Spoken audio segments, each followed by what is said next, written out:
how I love a IRA, 401k, and a Roth. They help me save and grow. I'm getting older, you know. They say no to the taxes. No to the taxes, yo.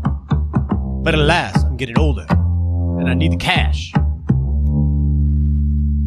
I've got a life to live. Now the tax piper is calling, and I want to say, no.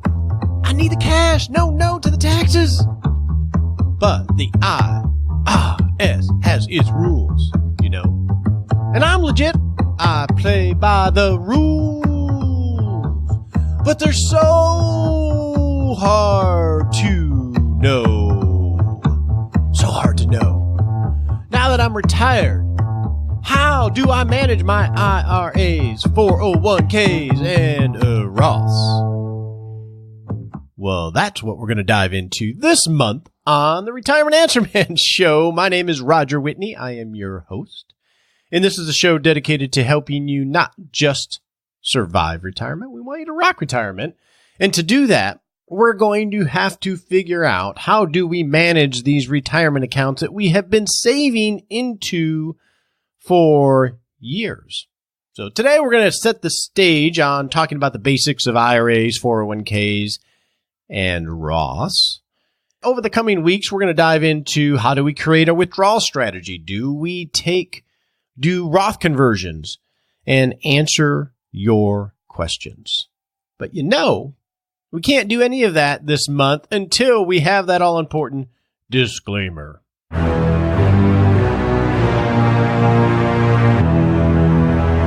I need to make a poem out of the disclaimer. Hey, don't take advice from me on this show. I only give advice to clients I walk life with as a fiduciary. I don't think you're a client. You can go to rogerwhitney.com and click on Work With Us if you want to explore that. But until then, think of this as helpful hints and education before you make any decisions. Seriously. Talk to your legal advisor, your tax advisor, or your financial advisor. That's really important.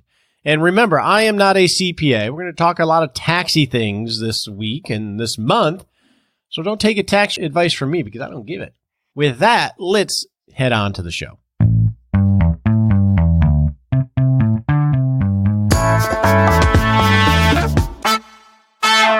Hey, one quick note.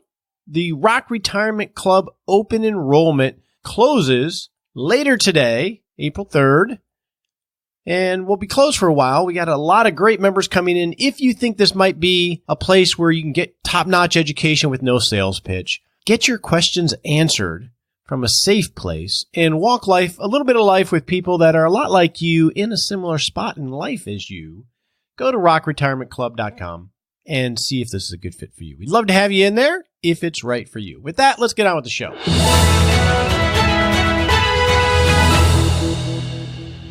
So in the Hot Topic segment today, I thought we could lighten things up and go through some phrases that if you see or hear, you should either run from, laugh at, or just roll your eyes. And to help me do that, I wanted to bring on my buddy, the host of Retirement Starts Today, Benjamin Brandt. How you doing, Benjamin? I'm doing awesome, Roger. Thanks for having me on the show. Great podcast, by the way. I'm glad you enjoy it. I also want to give a quick shout out, Benjamin, to Mark Liebman from 228main.com, who's a financial advisor, and Russ Thornton from Wealth Care for Women, who helped contribute to this list.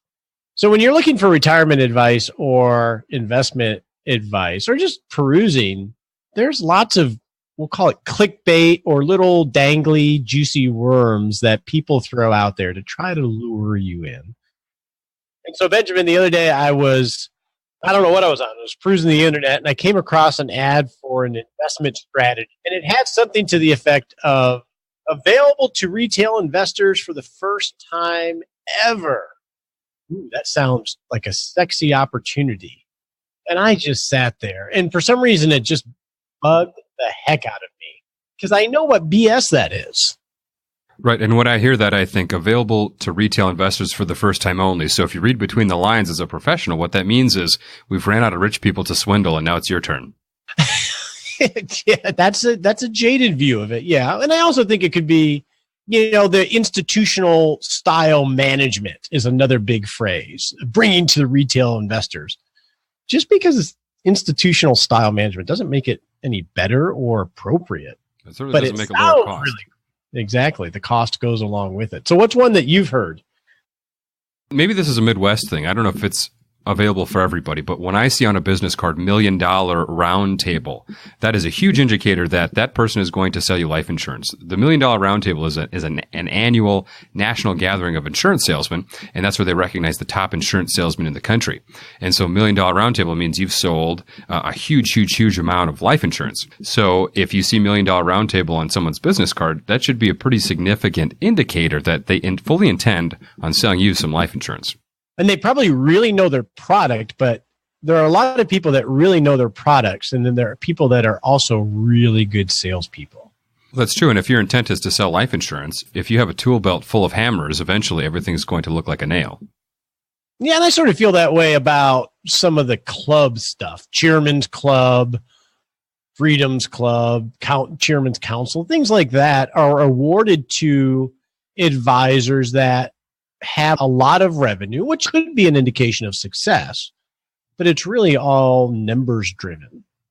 And so you end up having the best salespeople be the ones that are held up as the best advisors, which really isn't necessarily the case. So let's see what other ones we got here. We have the same strategy used by wealthy for years. We get this one a lot on Saturdays, Benjamin, and it used to be related to life settlements back when those were really cool, but returns of 18 to 20% with no market risk or no risk. No risk at all. Wow. And Bernie Madoff was only offering 12% a year. So, I mean, that's pretty generous. Yeah, and just no risk in general is a little silly. And David Stein from Money for the Rest of Us donated, learn how to trade ... like the pros, like this guy who's standing in front of a Ferrari. On their face, they're sort of silly. We know they are, but they work. Why do you think that is?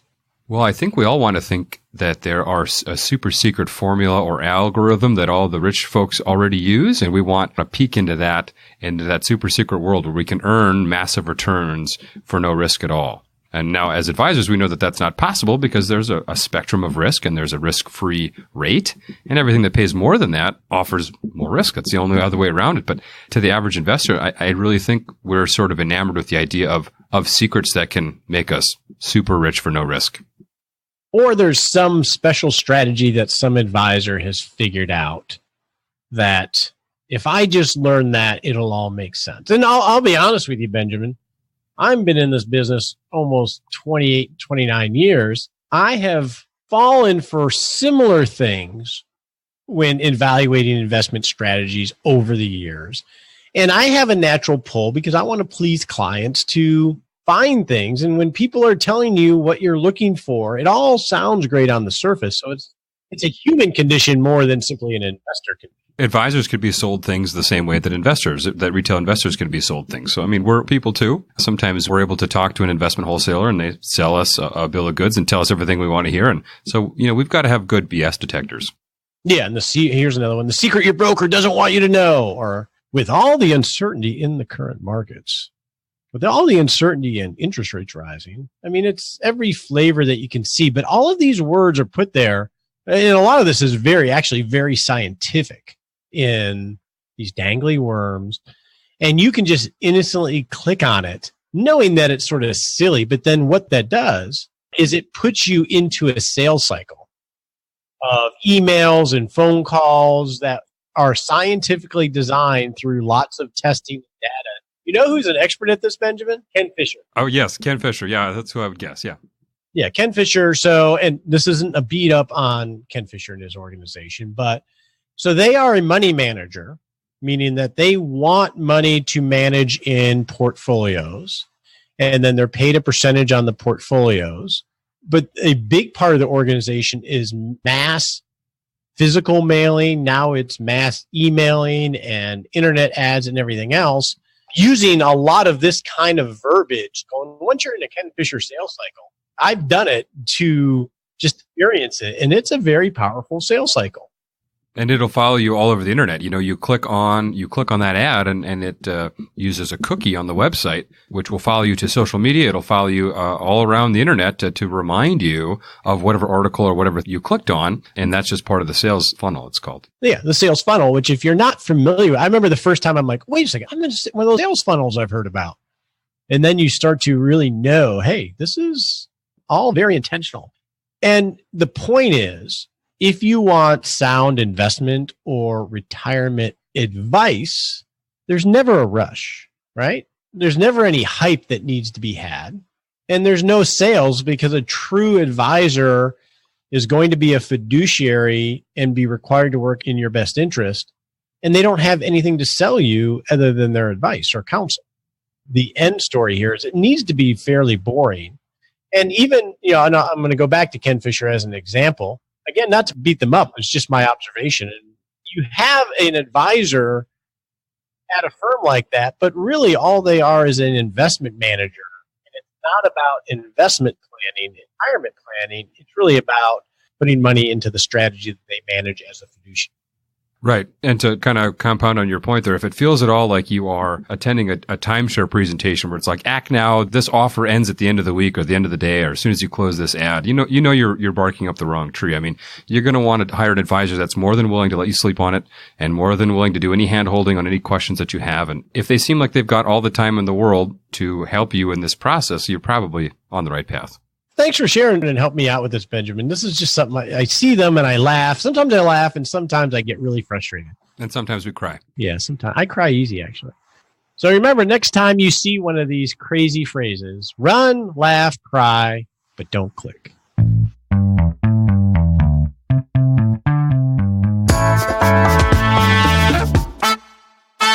Welcome to the Practical Planning segment where we're starting off this month-long series on how do you manage these retirement accounts when you're near or in retirement. This is sort of the harvest phase of all of the saving and investing that you've been doing for decades, right? And we've understood, for the most part, how that works. But how does it work when you're actually trying to pull money from these accounts to, well, help you rock retirement?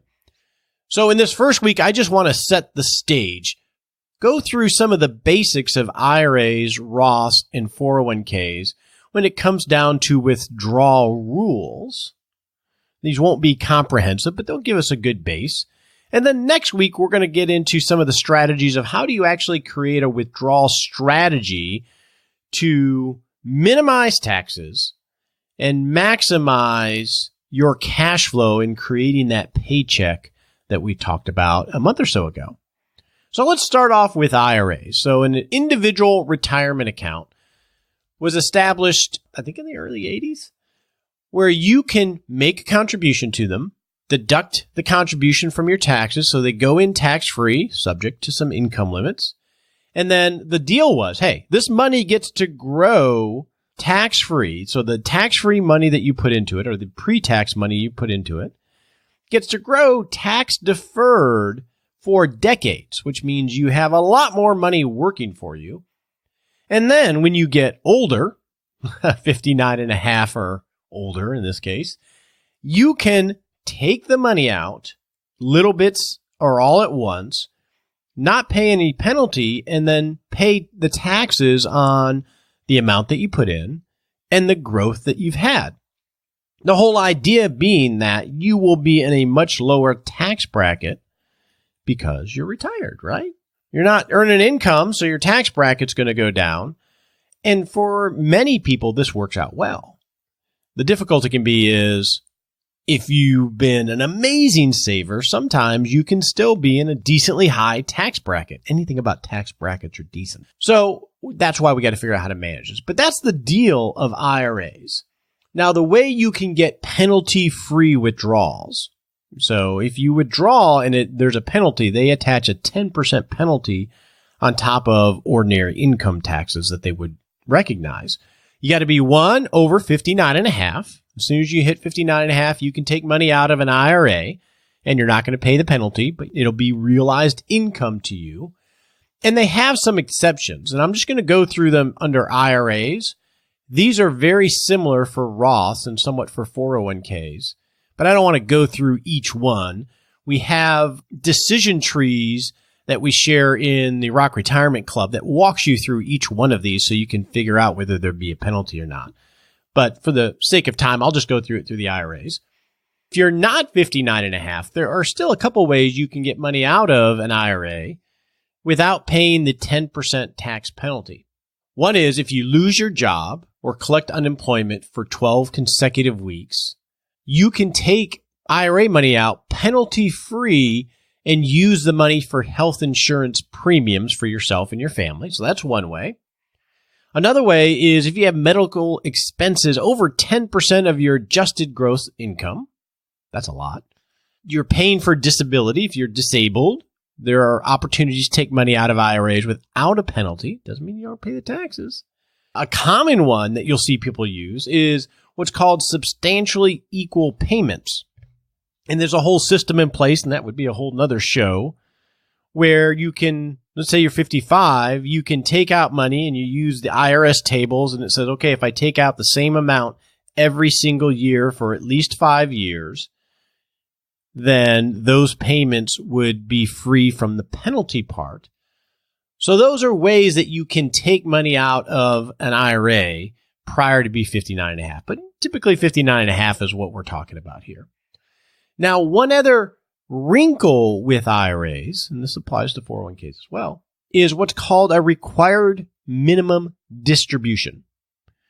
So when the IRS set up the IRA schemes, they said, okay, we'll allow you to deduct a contribution. We'll defer taxes on all the growth and allow it to grow tax deferred. But hey, this is meant for retirement.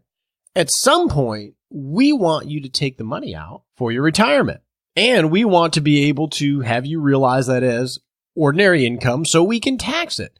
So what they did is they created what's called required minimum distributions, where when you turn 70 and a half, the IRS requires that you take out a certain percentage of your IRA based on the life tables that they have. I think if you're currently 70 and a half, it's like 3.6% of the value of all of your IRAs or deferred accounts together. And then each year that percentage goes up by a little bit. And the penalty for not doing that can be pretty severe. So you want to make sure you do that.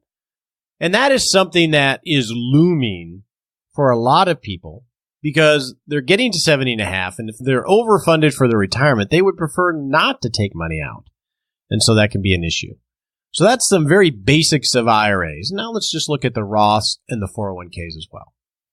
So a Roth IRA is a newer savings scheme, and it's very different than an IRA. So with an IRA, you get the tax benefit when you put money in, and then it grows tax deferred.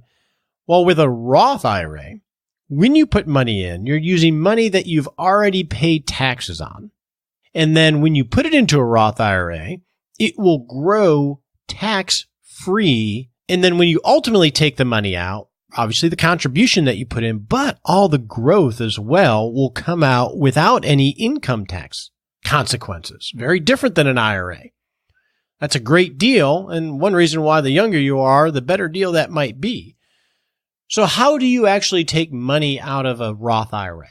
Well, there are a couple wrinkles to Roth IRAs that I want to make sure that we're aware of. There's something that's called the 5-year rule.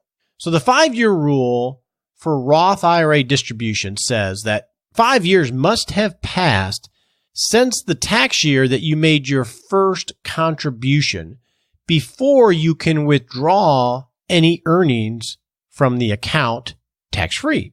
So you can take out your contributions virtually at any time. But if you want to take out earnings, you have to wait 5 years from the time that you've made the first contribution. And that 5-year rule starts January 1st of the year you make that contribution. So that's, one little wrinkle there. So it's important to understand this 5-year rule because if you take out earnings, meaning you take out more money than you contributed and you're under 59 and a half and you haven't met this 5-year rule, then now not only is the growth taxable, but you have that 10% penalty as well. And then like an IRA, you can take money out without tax consequences after 59 and a half, assuming you've met this 5-year rule. Now, like an IRA, there are provisions in place for higher education, expenses, substantially equal payments, medical premiums if you get laid off, things like that.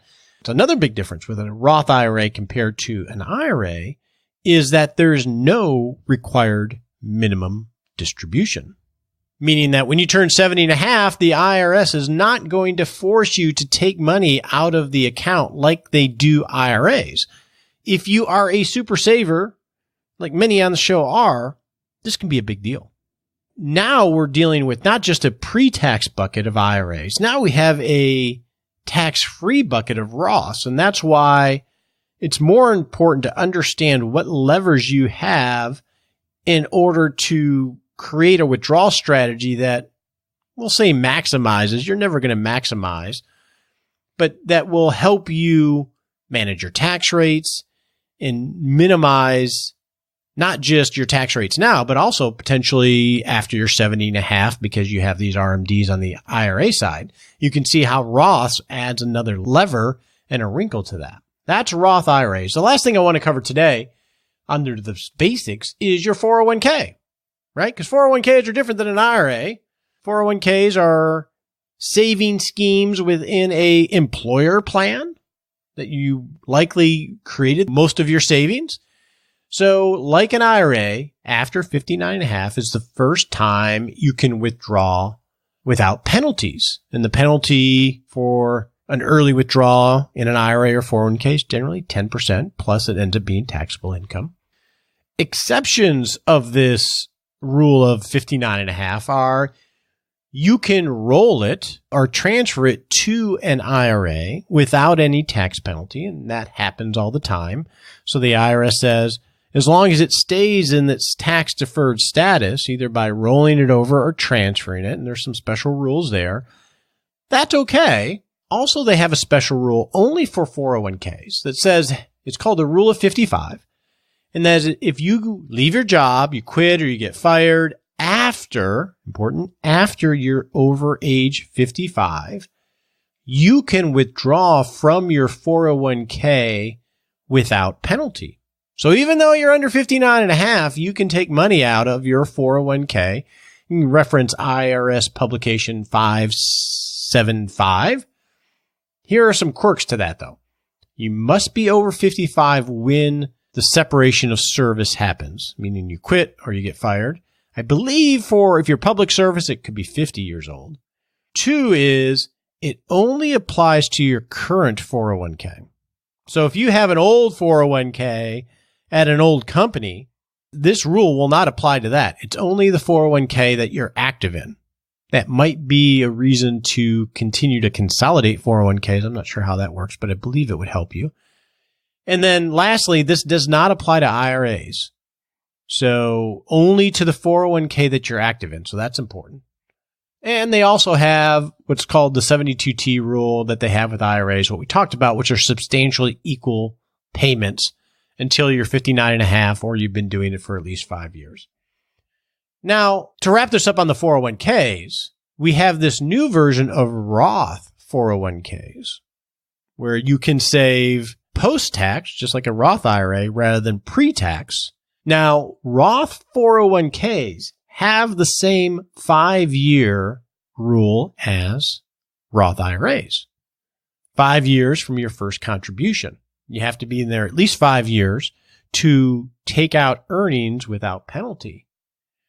And here's a little wrinkle to make sure you understand this. If you have a 401k, and let's say you've been contributing to it for 10 years, so you're well past the 5-year rule, you retire, you move that Roth 401k to you set up a brand new Roth IRA, that 5-year rule does not transfer over. So the 5-year rule for this new Roth IRA starts on the day you open up the new Roth IRA and make a contribution. Even though the money that you brought over, you've been contributing in the 401k Roth for 10 years. That's why it can be important to, even if you don't contribute a lot to a Roth IRA, to start one, make a contribution. It could be $1 that would start the 5-year rule. That way, if you roll over a Roth 401k, you won't get caught by this. That's something you can see happen all the time. So today we just covered the basics. Next week, we're going to dive into a discussion of how do you create a strategy to maximize the income and minimize the taxes in managing these accounts when you're retired. But for now, let's go get happy with Nicole.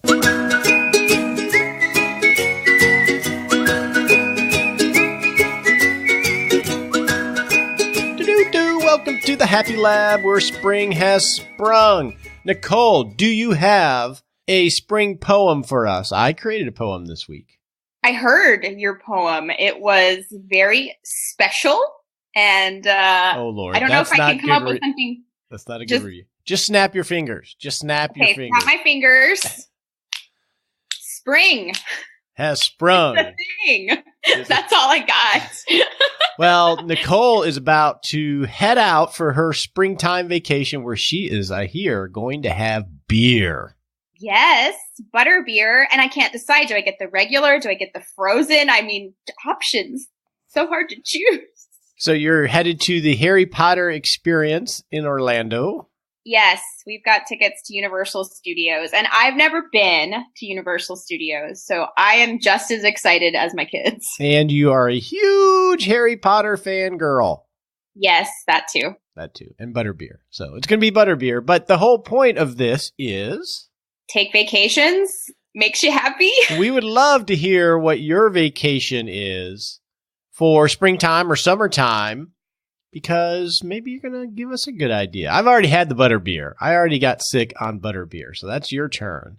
But I would. So what are you going to do for your spring vacation? What am I going to do for my spring break? That was a really long pause I there. need to not travel. I got June coming up. I got June in Colorado. That's what I'm focused on. You're taking big summer and fall trips this year. I am. So I got some Colorado going on. I got some London going on. Hopefully some Madagascar going on. But I want to hear what everyone else's trips are. So if you have a really cool trip planned for the summer, go ahead and reply to us on Six Shot Saturday. We would love to hear what it is. On your marks, get set.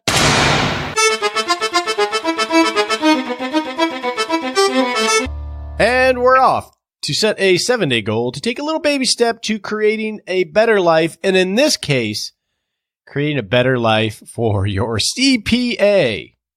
Please, for the love of all that's good and holy, get your tax papers to your CPA if you haven't done so already.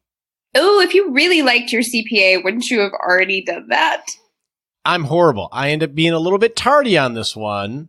I will admit, because an extension always gets filed and it's so complicated. There's so much stuff. It's true. Maybe I just get my stuff done early because I have very boring. I think I need to improve in this. So I think next year I will delegate all this to you, Nicole. How's that? Great. Thanks. No, seriously, folks. And also give your CPA or your tax prep person some grace because they're under a lot of stress. You'll make their life happier in the next 7 days.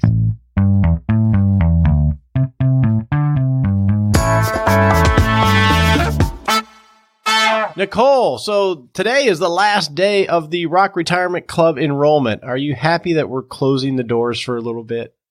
It feels kind of bad to say yes, but it's a lot of work to get open enrollment ready and get the clubhouse all set and all of that. So it is nice that we'll have a little bit of a break before the next round. So I am rereading for the 4th time, The One Thing, which is a great book, because I know that we have so much going on and we need to focus. Okay. And I know you take on a lot of this, and I appreciate that because I can be difficult in a good way, but difficult. So I just wanted to acknowledge you and all the work you do publicly because I'm feeling bad that I put so much on you during open enrollment. My goodness. Don't feel bad at all. And we have such a great team. Like, I cannot take all the credit by myself. Oh, Tracy. No. Yeah, Tracy. We do have a great team, but well, I just wanted to acknowledge Thank you, though. And we're focused again. I'm rereading the book. And I hope you all, it's a great book if you want to read it. It's called The One Thing. I can't recall the author off the top of my head, but definitely worth reading once a year. Until next week. Have a great week. We appreciate you joining us today for this episode of Retirement Answer Man. Be sure to visit rogerwhitney.com/answers to access the Retirement Answer Library with over 30 checklists to help you make the most of the only life you have. Remember, you have more power than you realize to create an amazing life starting today with Retirement Answer Man. The opinions voiced in this material are for general information only and are not intended to provide specific advice or recommendations for any individual. All performance referenced is historical and no guarantee of future results. All indices are unmanaged and may not be invested into directly. Have a wonderful day.